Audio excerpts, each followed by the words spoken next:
बहुत ही interesting problem solve करने वाले हैं और प्रॉब्लम का नाम है number of weak character in the game. तो मैं काफ़ी एक अच्छे से एनिमेशन लेके आया हूँ प्रॉब्लम को समझने के लिए। तो आप ऐसा समझ लें कि हमारे पास बहुत सारे कैरेक्टर हैं और हर कैरेक्टर के पास दो चीज़ें हैं। क्या है, एक तो उसकी एक अटैकिंग पावर है और एक उसके पास एक डिफेंसिव पावर है। जैसे कि आप जानते हो हर एक कैरेक्टर के पास ये चीज़ होती है। अब मेरे को बताना क्या है सिंपल सिंपल शब्दों में कि कौन सा ऐसा करेक्टर है जो कि वीक है, और मेरे को टोटल नंबर ऑफ करेक्टर बताने जो कि वीक है दूसरे करेक्टर से। ओके, तो अब देखो, हम पहली तो डेफिनेशन देके हम बताएंगे कैसे कि वीक की डेफिनेशन क्या है। तो लेट सपोज मैं करेक्टर नंबर C1 लेता हूँ और एक करेक्टर C2 लेता हूँ। तो अब अगर C1 की जो अटैकिंग पावर 10 है और C1 की जो डिफेंसिव पावर 5 है, और उसी तरफ अगर C2 की अटैकिंग पावर 9 है और डिफेंसिव पावर 5 या फिर 4 ले लेते हैं, तो इस केस में क्या हुआ कि जो C1 है वो जो है वो पावरफुल है C2 से, और C2 जो है वो वीक करेक्टर यहाँ पे हम कहेंगे। अब यहाँ पे कुछ और कंडीशन आती हैं। लेट सपोज मैं फिर से C1 और C2 करेक्टर लेता हूँ और इसका अटैकिंग 10 है, इसका डिफेंसिव 5 है। सिमिलरली इसका अटैकिंग भी 10 है लेकिन इसका डिफेंसिव जो है वो 7 है। तो यहाँ पे कोई भी वीक नहीं है। वीक हम सिर्फ उसको गिनेंगे जिसका अटैकिंग प्लस डिफेंसिव स्ट्रिक्टली जो है वो लेस देन हो किसी दूसरे करेक्टर से, तो उसे हम क्या कहेंगे कि ये एक वीक करेक्टर है। तो आई होप ये चीज़ समझ आ गई होगी, है ना। तो जैसे कि मान लो एक एग्जांपल और लेता हूँ कि मेरे पास एक C1 और एक C2 करेक्टर है। इसके पास अटैकिंग पावर 9 है और डिफेंसिव पावर 10 है, और इसके पावर अटैकिंग पावर जो है वो 10 है और डिफेंसिव पावर 9 है। इस केस में भी अगर हम बात करें तो कोई भी जो है वीक नहीं है, क्योंकि इसके अंदर अटैक कम है और इसके अंदर अटैक ज़्यादा है। सिमिलरली इसका अटैक ज़्यादा है, डिफेंसिव ज़्यादा है और इसका डिफेंसिव कम है। तो हम वीक कैसे कहेंगे? जिस केस के अंदर दोनों अटैक और डिफेंस जो होगा वो कम होगा। अब इतना तो समझ आ गया कि हमें वीक बताने की वीक कैरेक्टर है कितने। तो आप अगर अब इसे ट्राई करोगे सॉल्व करने की, तो यार सबसे पहले माइंड में अप्रोच आता है तो हम एक काम करेंगे कि हमारे पास जितने भी कैरेक्टर हैं उनको उनके अटैक पावर के साथ हम सॉर्ट कर देंगे। मतलब हम इस तरीके से कर लेंगे कि जो जिसकी सबसे कम अटैक पावर है उसको फर्स्ट रख लेंगे, फिर उसके बाद उसको हम सॉर्ट कर लेंगे, सिंपल। तो मान लेता हूँ मैं एक एग्जांपल लेता हूँ और उस एग्जांपल के अंदर मैं कुछ कैरेक्टर लेता हूँ, ठीक है। तो मैंने एक कैरेक्टर लिया C1, एक लिया C2, एक लिया C3, एक लिया C4, एक लिया C5। ओके, तो अब जो C1 है ना, तो मैं उसको बोल देता हूँ कि भाई मैं इसको सॉर्ट करके बता रहा हूँ आपको। तो इसका मान लो अटैक है 1 और डिफेंस है 2, और इसका अटैक है 2 और ये है 3। ओके, और इसका अटैक जो है वो है 2 और डिफेंस है 4। ओके, और यहाँ पे हम एक एग्जांपल और लेंगे कि हम ओके, एक एग्जांपल और लेना है मेरे को। जैसे कि इसका अटैक ले लेते हैं 3 और इसका डिफेंस ले लेते हैं 1, राइट। उसी तरीके से हम इसका अटैक जो है वो करेंगे 4 और यहाँ पे लिख देते हैं 1, ठीक है। कुछ ऐसा कर लेते हैं। तो अब यहाँ पे हमने क्या किया कि हमने अटैक के हिसाब से सॉर्ट कर लिया। जिसका सबसे कम अटैक था हमने उसको यहाँ रख लिया, और जिसका ज़्यादा अटैक था उसको यहाँ रख लिया, और ऐसे ऐसे करके करते रहे। तो अब हम क्या कर सकते हैं, हम देख सकते हैं कि इतना तो ऑब्वियस हो गया कि जो C1 करेक्टर है ना, इसका अटैक सबसे कम है मेरे पास जितने भी आगे करेक्टर हैं। जो मेरे को चीज़ फाइंड आउट करनी है कि C1 एक वीक करेक्टर है कि नहीं, उसके लिए मेरे को क्या करना होगा, मेरे को इनकी डिफेंसिव पावर चेक करनी पड़ेगी, ठीक है। तो मेरे को डिफेंसिव पावर हर एक के चेक करनी पड़ेगी।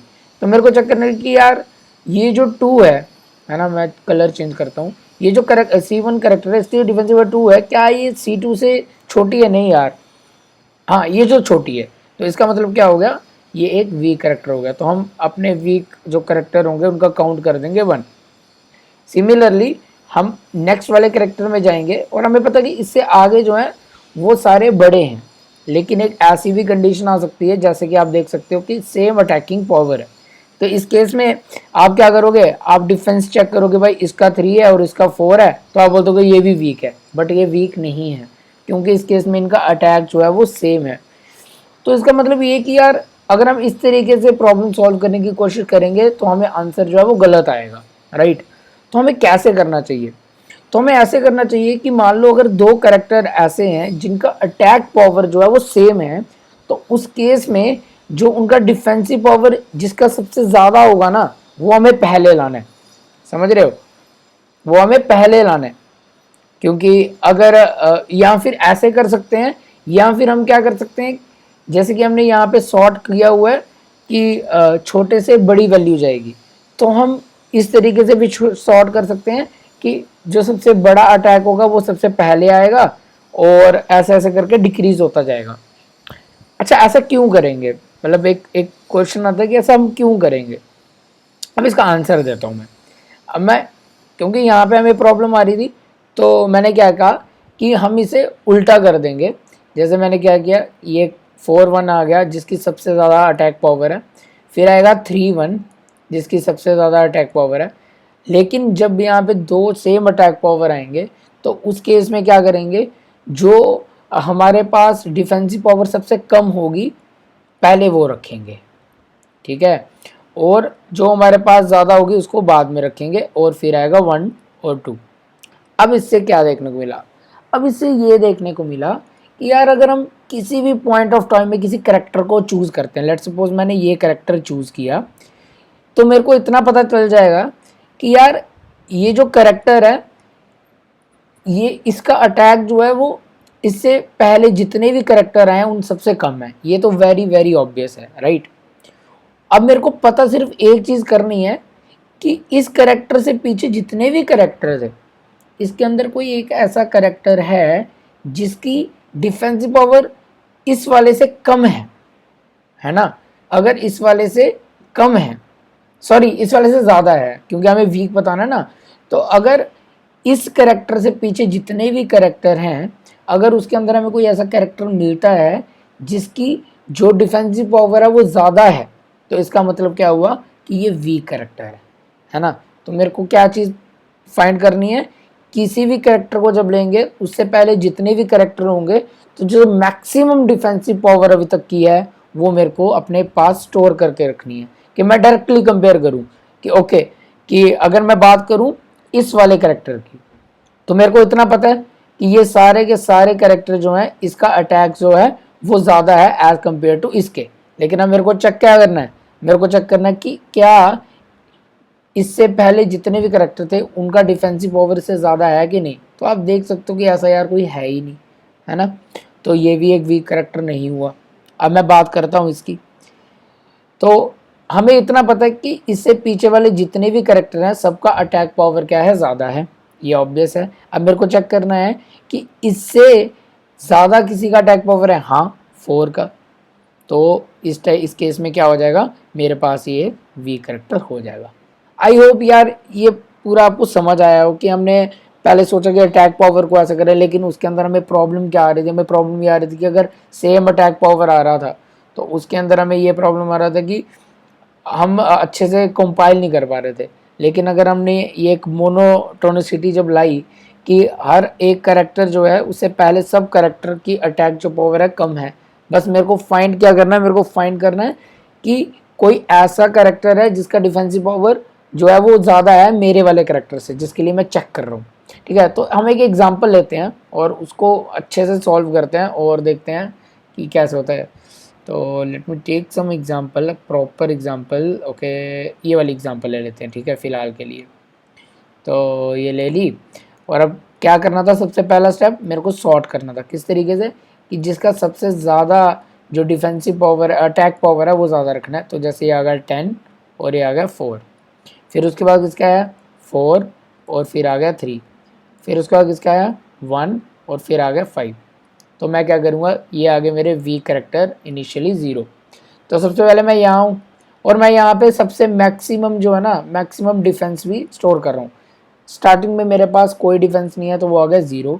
तो मैं चेक करूँगा कि यार कोई जो इसका डिफेंसिव पावर है क्या ये छोटा है जो मेरे पास अभी तक का मैक्सी है। तो मेरे को पता लगा यार छोटा तो नहीं है, मैं बड़ा हूँ, तो इसका मतलब मैं वीक तो हो नहीं सकता। तो मैंने क्या किया, यहाँ पे 4 अपडेट कर दिया। अब मैं यहाँ जाता हूँ और मैं चेक करूँगा क्या ये मेरा डिफेंस है, क्या वो अभी तक का जो सबसे मैक्सिमम डिफेंस है क्या उससे छोटा है। हाँ यार, तो इसका मतलब मैं वीक हूँ। तो मैं क्या करूँगा, यहाँ पे अपडेट कर दूँगा 1। अब मैं आगे जाऊँगा और अब चेक करूँगा कि क्या कोई ऐसा कैरेक्टर है जिसका डिफेंस जो है वो मेरे से छोटा हो। तो नहीं भाई, ऐसा तो नहीं है, मेरा वाला तो बड़ा है, तो मैं इसको अपडेट कर दूँगा। और मैंने पूरे के पूरे कैरेक्टर चेक कर लिए और एट द एंड में 1 जो है वो रिटर्न कर दूँगा। अब सबसे बड़ा क्वेश्चन आता है कि यार ये सॉर्ट कैसे किया जाएगा। अब मेरे पास एक एरे है, तो मैं किस तरीके से सॉर्ट करूं कि एक तो मैं मैक्सिमम अटैक वाली पावर सबसे पहले चाहिए मेरे को, राइट। और साथ ही साथ में क्या चाहिए कि अगर दो कोई ऐसे अटैक है, लेट सपोज ये करेक्टर है 4 और एक करेक्टर है जिसकी सेम अटैक पावर है, तो मेरे को चाहिए कि ये वाला पहले आए और ये वाला बाद में आए। तो मैं क्या करूँगा, मैं जितने भी अटैक हैं इनको नेगेटिव कर दूंगा, ठीक है, ओके। और इसको मैं सॉर्ट करूंगा पॉजिटिव वे से और इसे मैं सॉर्ट करूंगा नेगेटिव वे से। अब इस केस में देखो, जब मैं सॉर्ट करूंगा इन दोनों को, तो ये दोनों जो है वो सेम इनकी प्रायोरिटी है, ये दोनों इक्वल हैं, तो -10 पहले आएगा। और जब मैं 4 और 3 को सॉर्ट करूंगा तो इसके अंदर छोटा कौन सा है, ऑब्वियस 3 है, तो 3 ये आएगा। और ये वाला जो करेक्टर है -10 4 वाला, ये बाद में आएगा। तो इस तरीके से जब मैं सॉर्ट करूंगा तो मेरे को ऑब्वियसली इस तरीके का जो है स्ट्रक्चर मिलेगा एंड देन हम इसी तरीके से प्रॉब्लम को सॉल्व करेंगे। आई होप आपको समझ आया हो। तो हमने क्या करा, मेरे पास जितने भी कैरेक्टर थे मैंने हर एक को आइटरेट किया और मैंने सॉर्ट किस एंगल से किया कि सबको अटैक पावर को नेगेटिव कर दिया, कि जिसकी सबसे ज़्यादा अटैक पावर होगा, है ना, वो सबसे पहले आएगा। और अगर किसी दो का सेम अटैक पावर है तो उनमें मैं क्या करूँगा, उनमें देखूंगा कि सबसे छोटा कौन सा है ना, सॉर्टिंग एल्गोरिदम लगा, तो हम क्या करेंगे, सबसे छोटा जो होगा वो सबसे पहले रखेंगे। और एक बार जब हमारे पास सॉर्ट हो जाएगा तो हम क्या करेंगे, हम एक काउंटर लेंगे और एक मैक्सिमम डिफेंस लेंगे जैसे हमने लिया था, और हम हर एक को आइटरेट करना शुरू कर देंगे।